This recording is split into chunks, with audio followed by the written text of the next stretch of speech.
जय हिंद दोस्तों, सैनिक समाचार में आपका हार्दिक स्वागत है। सबसे पहले बात करूंगा रोज की तरह हेडलाइंस की। हाँ जी दोस्तों, देश की पद प्रतिष्ठा और पैसा बढ़ा, दबदबा बढ़ा, इसमें पूरा सहयोग है उन कर्मचारियों का जो दिन रात मेहनत करके इस देश को आगे बढ़ा रहे हैं, उन सैनिकों का, अर्ध सैनिक बलों का। माननीय रक्षा मंत्री जी का यह वक्तव्य आपको सुनना पड़ेगा। उन्होंने इंटरनेशनल फोरम पे ये बात कही है और साथ ही बात उठने लगी है, क्या जब इतना पैसा हो गया तो 18 महीने डीए का एरियर ओपीएस पर आप क्यों अपनी बात नहीं रख सकते? क्योंकि अब देश, आपकी आर्थिक स्थिति मजबूत हो गई है तो आप पैसा दीजिए। दोस्तों इसके बारे में बात करूंगा और करूंगा दोस्तों अब नया एक पैन कार्ड 2.0 जिसका कैबिनेट में फैसला हुआ है और उसके पैसे आप समझ सकते हो 1435 करोड़ की मंजूरी मिल गई है। तो अब पुराने कार्ड का क्या होगा, इस नए और पुराने कार्ड में अंतर क्या होगा, किन को ये कार्ड बनाना है, किन को नहीं बनाना है,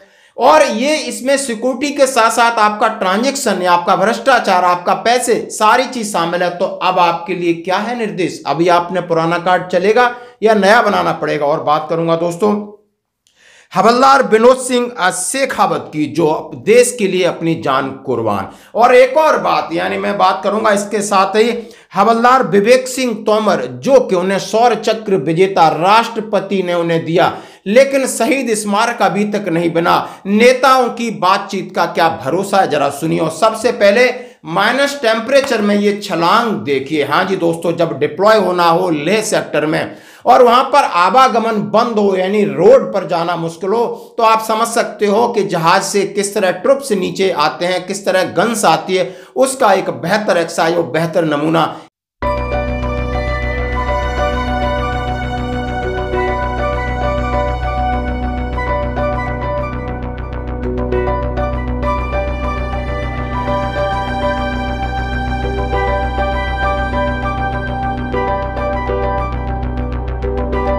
ये होती है जिंदगी। खतरा कहां है, खतरा हर जगह, खतरा कहां नहीं है ये देखना होगा, ताकि आपको लगे कि सैनिक आखिर हम सर्दी में है और वो सर्दी में करते क्या है। तो दोस्तों बढ़ते हैं खबरों की तरफ। हाँ जी दोस्तों, सबसे पहले वित्तीय न्याय लाओ पीडीआर में भारतीय प्रवासियों को संबोधित करते हुए रक्षा मंत्री राजनाथ सिंह ने कहा, हमारी सरकार जब से 2014 से बनी है और लगभग 10 से 11 साल होने जा रहे हैं, भारत वैश्विक स्तर पर भारत ने बहुत बड़ी उन्नति की है।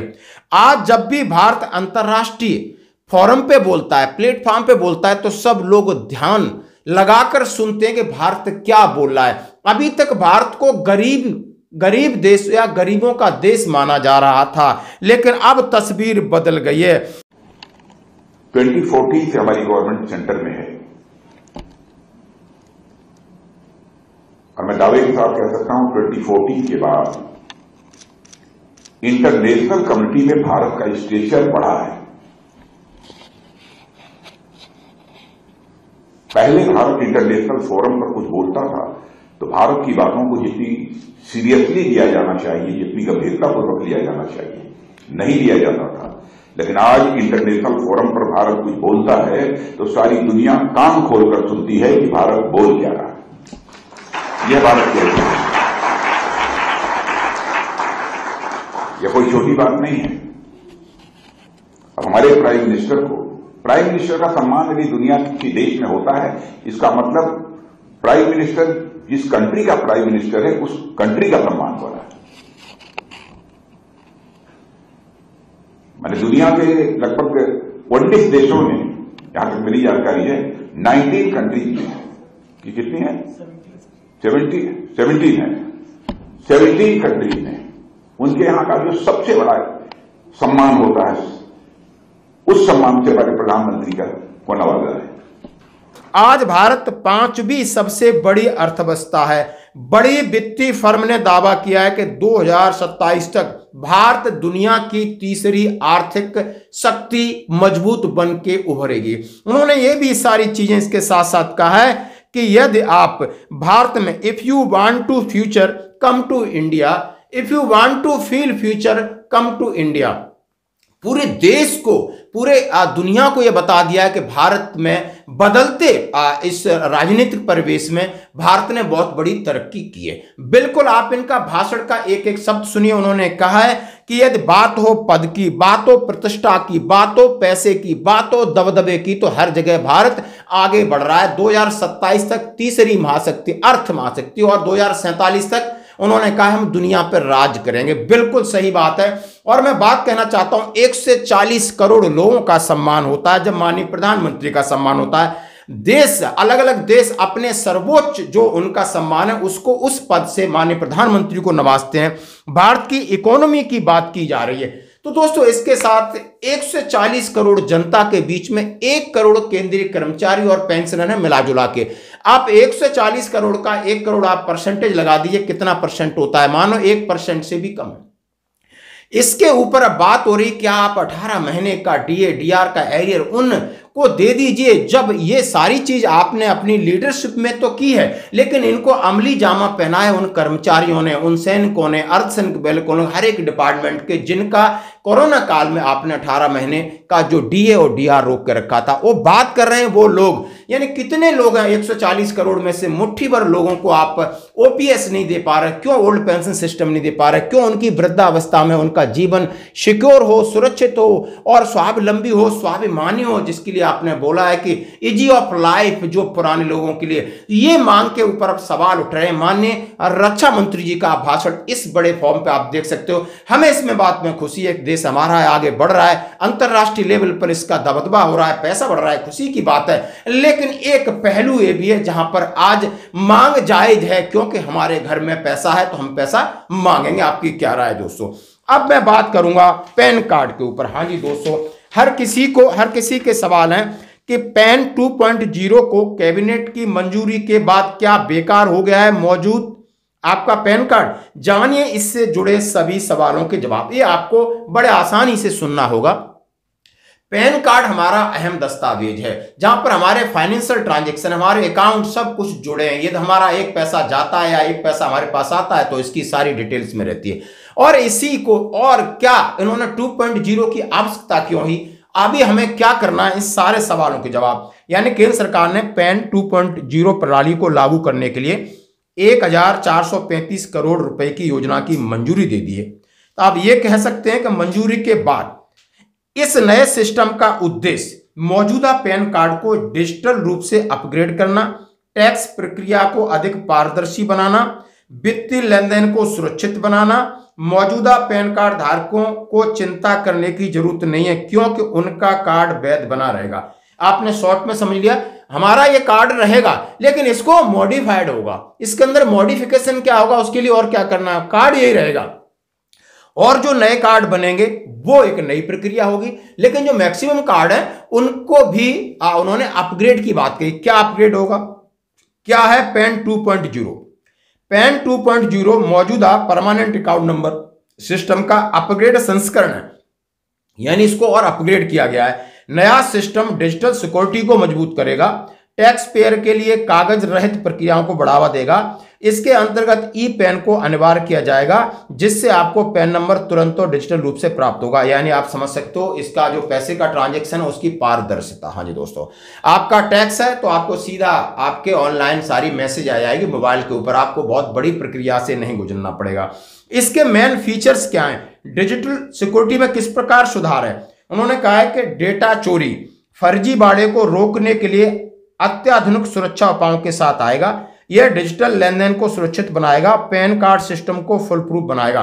यानी कि बिल्कुल दोस्तों, अभी जैसे कि ओटीपी आती है आपके अकाउंट से, लेकिन नहीं, अब ये पैन कार्ड बन जाएगा तो इसमें बहुत ज्यादा सिक्योर, बहुत सारी वेरिफिकेशन होगी, तब आपका जो डिजिटल फ्रॉड हो रहे हैं उससे आपको बचा जा सकता है।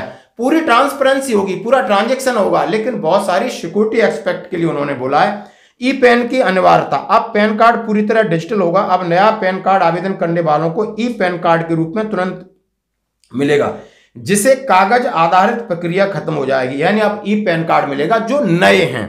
सिंगल आईडी के रूप में प्रयोग, use as a single ID.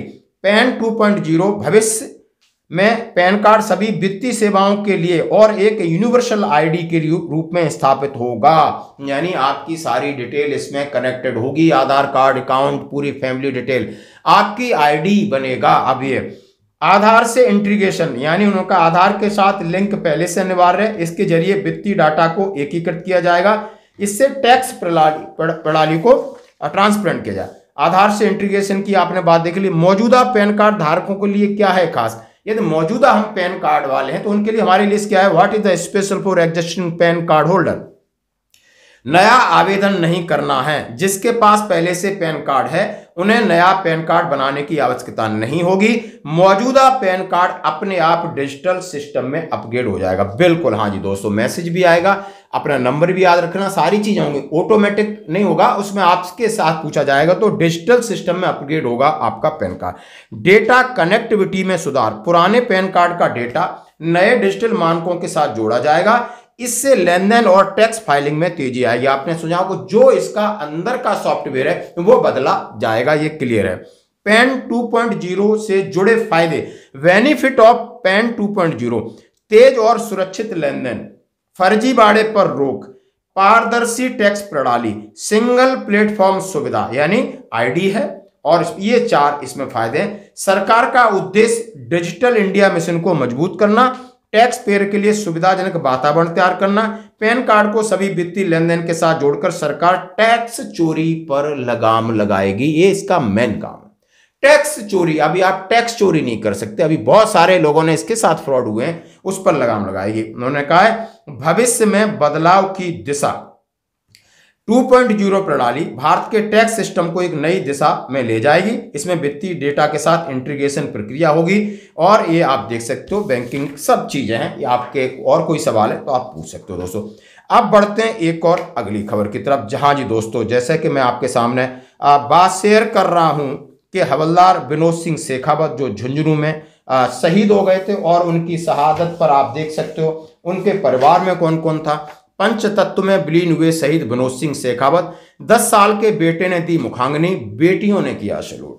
बड़ा दर्द होता होगा शायद उस समय जब छोटा बच्चा 10 साल अपने पिता का साया डाल रहा है, बच्चियां हैं 2 वो सैल्यूट कर रही हैं। यानी गौरव, गर्व और भावुक और दुख सारी चीजों का मिक्सर होता है। यहाँ जब सैनिक का अंतिम संस्कार होता है वहां आपको सब चीज मिलेगी। वहां भारत माता की जय, वंदे मातरम, रोना, गर्व और गौरव और दुख सारी चीज मिक्स होता है। यही हुआ है झुंझुनू में। सेना में हवलदार विनोद सिंह शेखावत की मंगलवार को उनके पैतृक गांव काजड़ा में सैनिक सम्मान के साथ अंत्येष्टि की गई।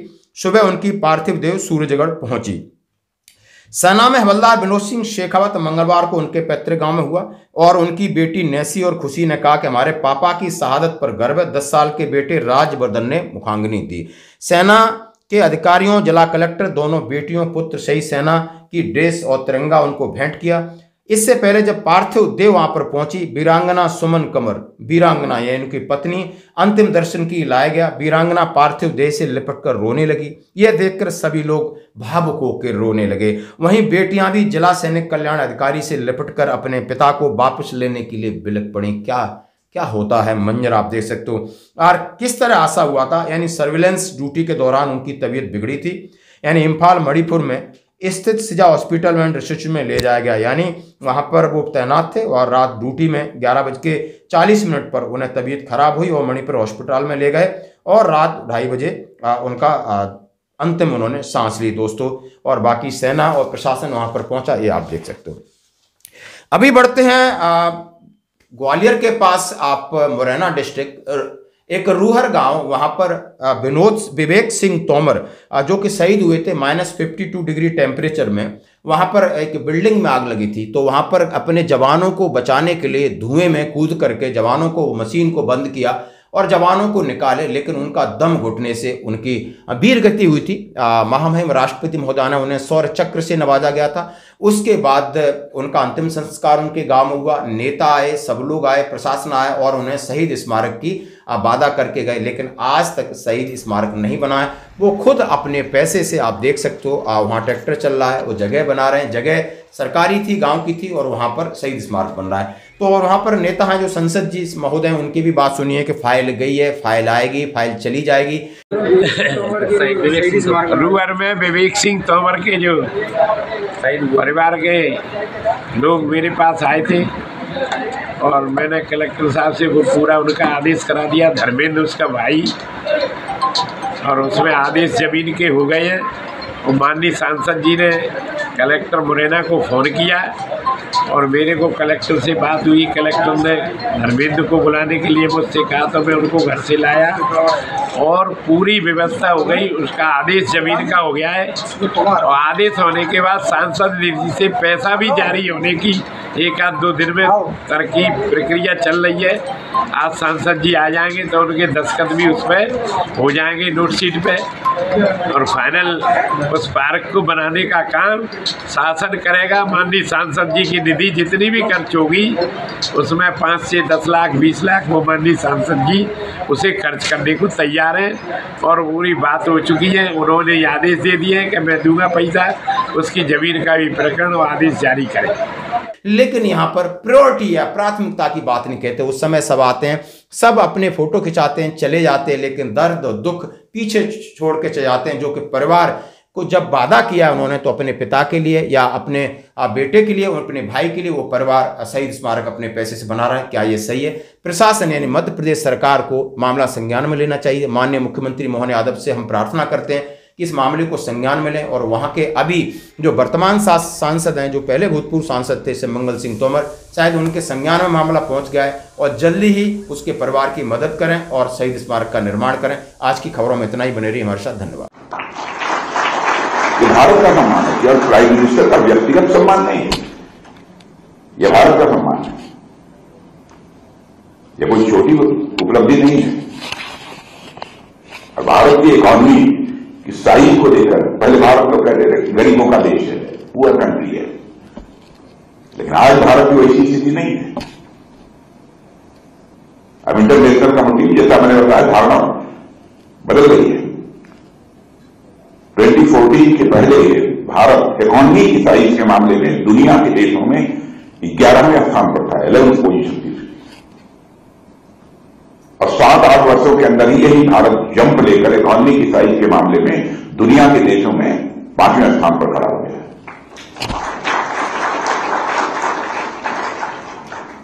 और बड़ी बड़ी financial firms, international financial firms पूरे कॉन्फिडेंस के साथ ये कह रही हैं कि वह दिन दूर नहीं है कि जबकि भारत इकॉनमी की साइज के मामले में 2027 आते आते दुनिया की टॉप 3 कंट्रीज में खड़ा हो जाएगा।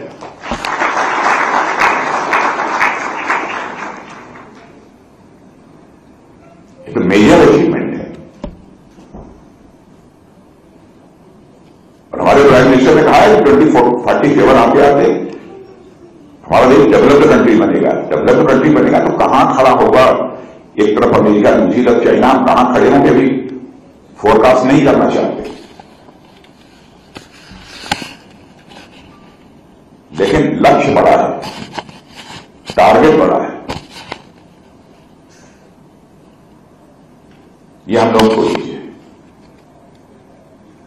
और छोड़िए, मैं यही कहूंगा तो आप लोग नहीं मानेंगे। दुनिया का सबसे ताकतवर देश यूएस माना जाता है, अमेरिका। वहां की जो भारत में अम्बेसडर है मिस्टर गर्शेटी, मैं समझता हूं कि अम्बेसडर से बढ़िया उस देश को कौन समझता होगा। यूएस अमेरिका के अम्बेसडर है मिस्टर गर्शेटी, जो भारत में है। उन्होंने एक जगह बोलते बोलते ये कहा था कि if you want to see the future come to India, if you want to see the future, come to India. If you want to feel the future, come to India. If you want to see the future, come to India. If you want to feel the future, come to India. If you want to work on the future, come to India.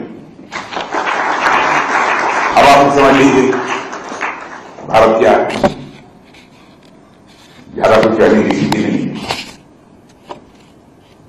अब startup, आप जानते हो कि आजकल startup का जमाना है, unicorn बन रहे हैं, स्टार्टअप बन रहे हैं, नए नए रिसर्चेज हो रहे हैं साइंस टेक्नोलॉजी। स्टार्टअप 2014 में जब हम लोगों की गवर्नमेंट बनी ही बनी थी तो उस समय भारत में अप्रॉक्सीमेटली 500 to 600 थे। आज उनकी संख्या बढ़कर मोर देन 1,30,000 हो गई है विद इन 10 ईयर।